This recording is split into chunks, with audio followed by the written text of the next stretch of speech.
গ্রামের এক যুবক দুনিয়ার মায়ায় আসক্ত ছিল। নামাজে কখনো তো দেখা যেতই না, বন্দেগীর কথা শুনলেও হাসত। একদিন হঠাৎ মৃত্যু হয় তার।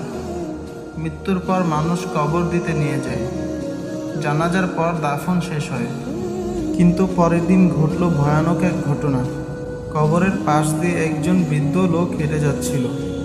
হঠাৎই শোনা যায় কবরের ভেতর থেকে এক কান্না ভেজা কণ্ঠস্বর, তোমরা কেউ যেও না, আমাকে একা ফেলে যেও না, সহ্য করতে পারছি না, আমাকে নিয়ে যাও। লোকটি ভয় পেয়ে যায়। আশেপাশে কেউ নেই, একটি কবর ছাড়া।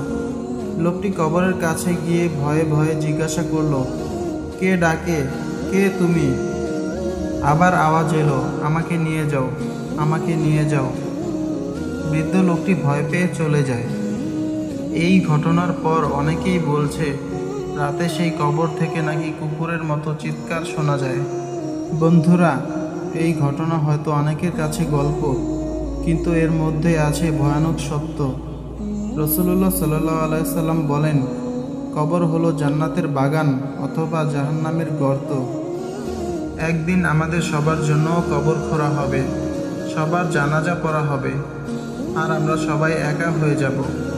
আসুন এখনই তওবা করি, আল্লাহর কাছে ফিরে আসি, কারণ কবর কাউকে ছাড়ে না। আসসালামু আলাইকুম ওয়া রাহমাতুল্লাহ।